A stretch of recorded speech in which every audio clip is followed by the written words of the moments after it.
They said hybrid cars were slow, boring, built for fuel economy, not thrill rides. Then Porsche came along and proved everyone wrong. The 918 Spyder isn't just a hybrid. It's a $1 million hypercar that shook the world with a Nurburgring record no one saw coming. This isn't eco-friendly driving. This is electric and gasoline power fused into something terrifyingly fast and brutally effective. The story of the 918 Spyder starts in 2010, when Porsche unveiled a concept that looked like something straight out of science fiction. A mid-engined hypercar with a 4.6-liter naturally aspirated V8, screaming to 9,000 RPM, paired with two electric motors, one driving the front wheels, one boosting the rear. Together, a mind-bending 887 horsepower and 944 pound-feet of torque. Numbers that didn't just look good on paper, they demolished track records. The design philosophy was simple. Don't just make another fast Porsche. Build a car that redefines what fast even means. And that's exactly what happened. Let's put this into perspective. The 918 wasn't alone. It was part of the holy trinity of hypercars, standing shoulder to shoulder with the Ferrari, LaFerrari, and the McLaren P1. Each took a different approach to hybrid technology, but Porsche went for surgical precision, where Ferrari chased drama with a V12, and McLaren pushed extremes with twin-turbo madness.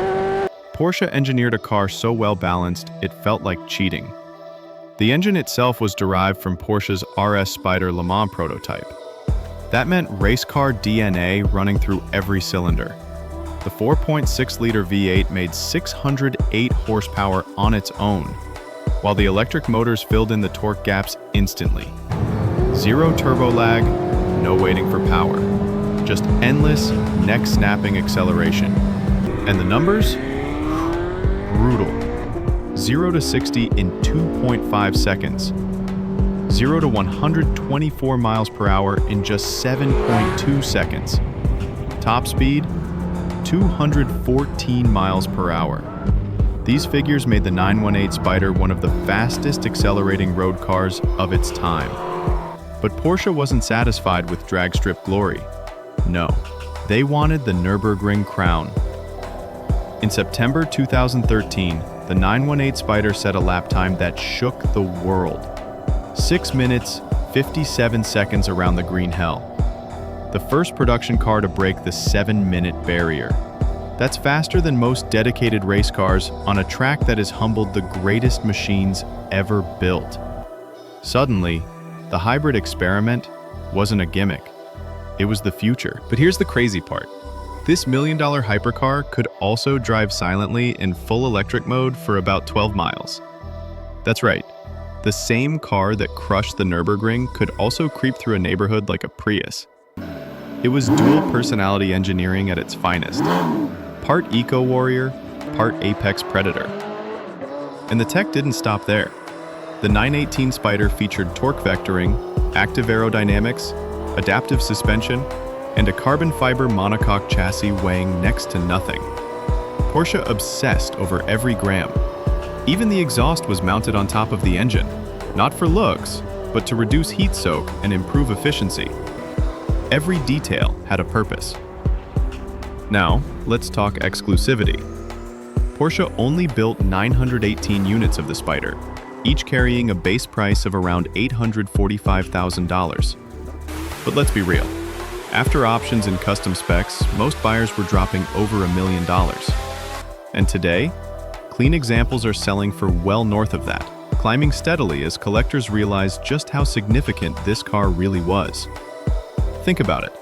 In one package, you got Le Mans-derived engineering, hybrid innovation years ahead of its time, and performance that embarrassed almost everything on the road.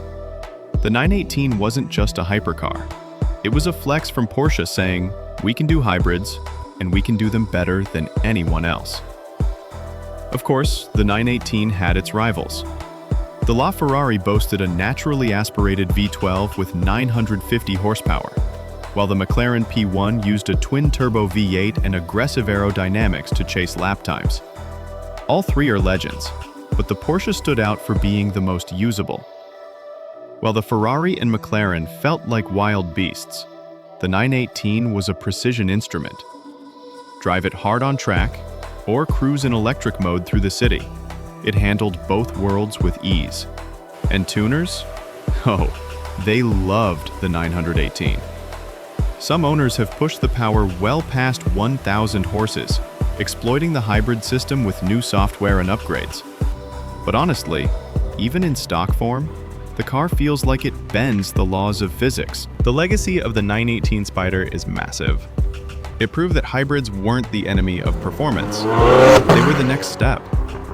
Every modern hypercar, from the SF90 Stradale to the AMG 1, owes something to what Porsche did with the 918. And while electric cars are dominating headlines today, the 918 showed that the sweet spot might just be in the middle. Gasoline fury paired with instant electric torque. So here's the question. Was the 918 Spyder the last true analog-digital hybrid masterpiece, or just the beginning of a new breed of hypercars?